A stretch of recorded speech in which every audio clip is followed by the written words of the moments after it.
Go ahead. So now the board is made up of everybody from New Kensington, because that's where we're having our meetings. We also were very successful at Manouchians. People were still continuing. They really felt it was their sacred responsibility. We never, nobody was ever denied given something. I'm talking about working people. Yeah. They really thought it was their obligation. I mean, that's how strong they felt, and given and contributing for the Hosn Hospital to see it a success. Right?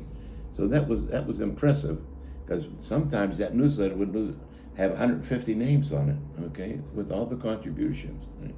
And it carried over to some of the first generation people. Right? But when I became president, I saw this really came out of their heart, no matter how little they gave. They really thought that was a sacred trust given to the Hosn Hospital. All right.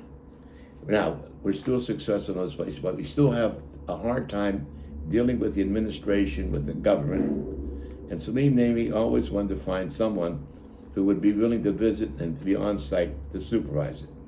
He died, and shortly after he died, a guy named Chuck Nassif appeared on the scene. Chuck Nassif is from California. He's originally from Newcastle, okay? And he was a successful businessman, and when he retired, he wanted to get involved with the Hosn Hospital. And it came about, he took, when he retired, he took his father to Syria. And that's where he was introduced to the hospital. At that point, his father was loyal, but he was not any part of it. So he took a special interest after being there, and he made some contribution and did some things over it. And he came and reported to us, you know. And I said, well, this is what Salim Nami is looking for. Here's an American who wants to be there, would take his time at his own expense to go over there and help, whatever help he could be. So I try to use an expression. Things exploded when he came back, okay? But not after the first visit. Everybody was happy in the committee. At that meeting where he reported on it, none of the names were at that meeting. I don't know why, none of the names. And so I moved I moved thinking this is what Salim Nami wanted, and it made sense. Get some American who's willing to spend his money and time in Syria, because time is money. Of course. You know, sometimes time is more important than money. So I moved that we pay his expenses to go over there, okay? Well, the Namies hit the fan.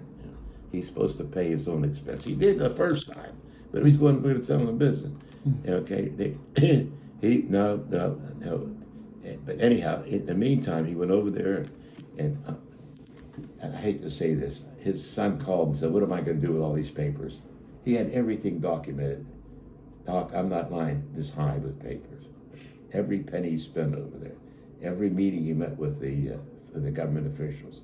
He cleaned up the place. He put a garbage disposal in it. He did 101 things, okay?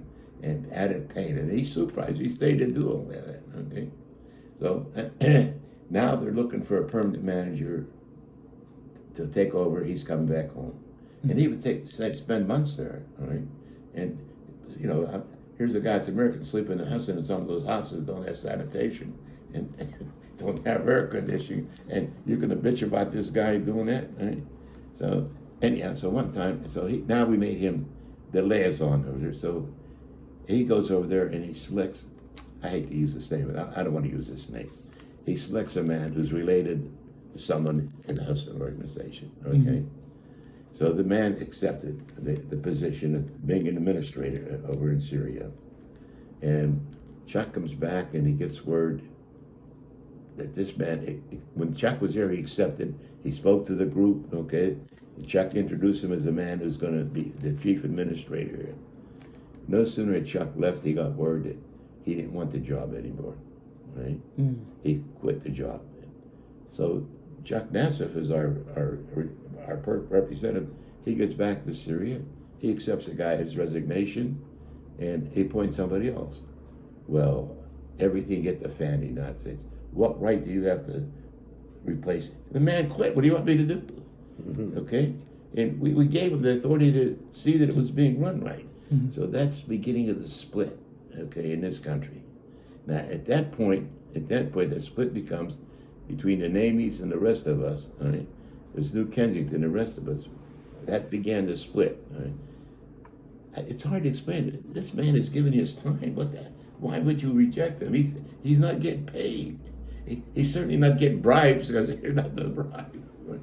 So again, that's the beginning of the split. Now, right before we split into two camps, Joe Supka comes on the scene. Joe, Right. son of Abdul. He calls us, okay, and we go to Philadelphia to meet. Mhm. Right. So who went with me is Albert, maybe his older son, and we were so happy to meet him because we knew a lot about his dad. We never knew anything about him, so he wanted to become part of the Hosn. Right? Mhm. Now he is a big businessman. He thinks big. We're turning out the electric lights, you know. Yeah. He's putting them on. We don't have the business, and they were very wealthy. I mean, it's He unbelievable. was. Joe was very You know, famous. Yeah. very nice guy, right? Uh-huh. So he wanted to get involved, and he said, "I'm going to send my brother-in-law or my cousin up there to represent me. I have to go back to Trinidad."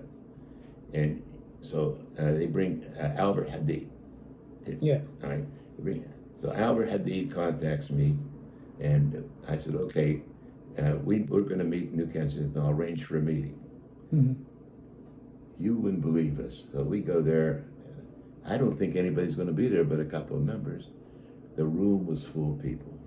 I mean, it was eerie. I have to describe it. We're going in there, I'm thinking, 3 or 4 people, or drink, and they come in there, and who the hell are you? You exceed the 3 million. Yeah, excuse me. I used to